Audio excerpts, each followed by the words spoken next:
Hello everybody, I'm SJM. Welcome to my Dungeon Stalkers tutorial for the UI and menu of the game. So just going to quickly go over all the options and where you can find everything in a quick little video. So in the Dungeon tab, we'll start on the lobby, which is where you join into games.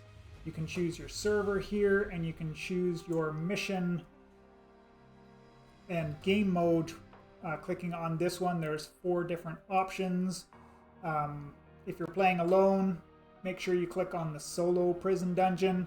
Otherwise, if you want to play multiplayer, then you can play as a solo in a trios lobby, or you can get random people. You can match up with random people and play as a trio that way there if you don't want to play alone. Probably best to do this at the start until you start learning some of the enemy AI.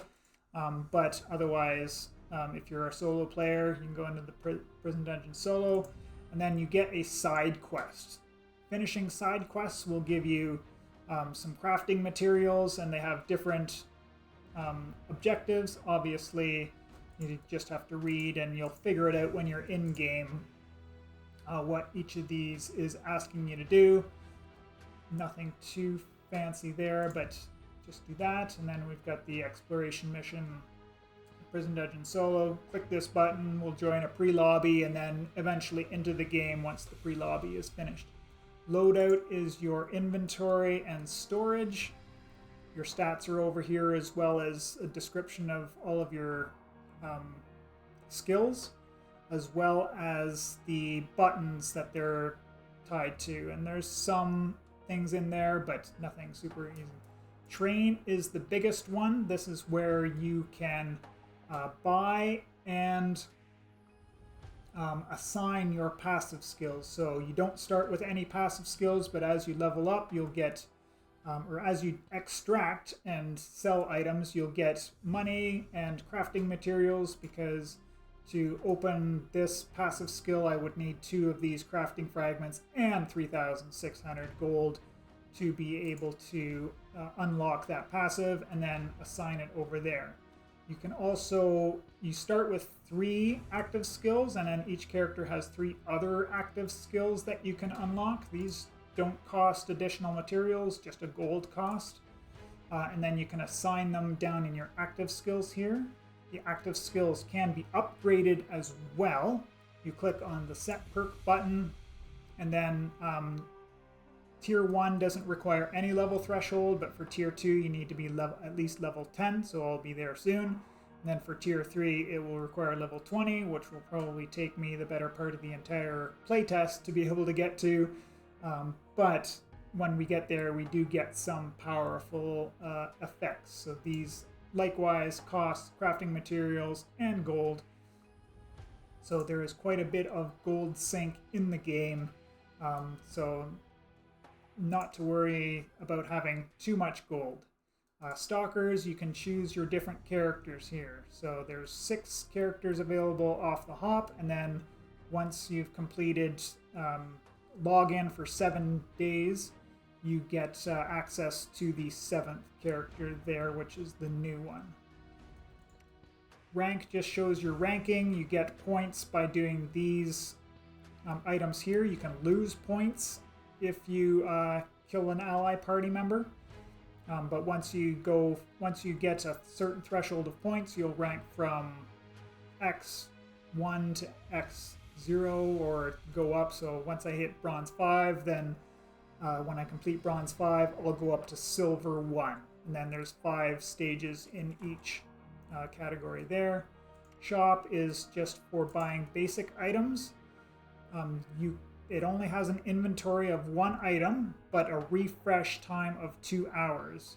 So if you're just brand new, you can find something that's pretty expensive, to be quite honest with you, because this general basic warrior sword here is costing 105 in the shop. But if you go over to the trade, which is what other players are selling for, and if we go over there, we're going to grab sword and just a white sword. we can buy a warrior sword for a little bit less. But some of the weapons in here are really cheap. Like you can buy maces for $15 or $20, right?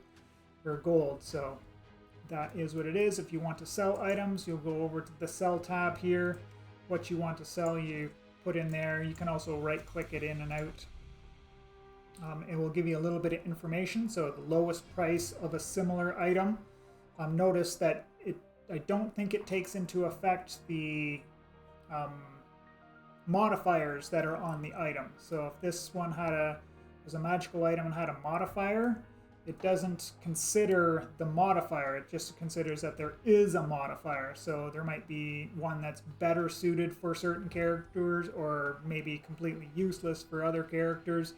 But this pricing here won't differentiate that. So, and then when you want to set your price, you just put it in here. So I want 1,000 gold for this guy. You register your sale. It'll go over on your sell list over here. This will never sell, and I only have a limited number of slots for selling items. So I can cancel my registration there, and it'll give me my item back there. Leaderboard, if you're interested in such things, the prison dungeon and the battlefield each have their own sections for you to increase your game karma. And then the tutorial, you'll go into the tutorial right off the start, but if you skipped it, you can come back here and complete it afterwards to get a one-time reward, which is really basic. I think it's some healing potions and maybe like a fire bomb or something like that, but nothing too serious in there.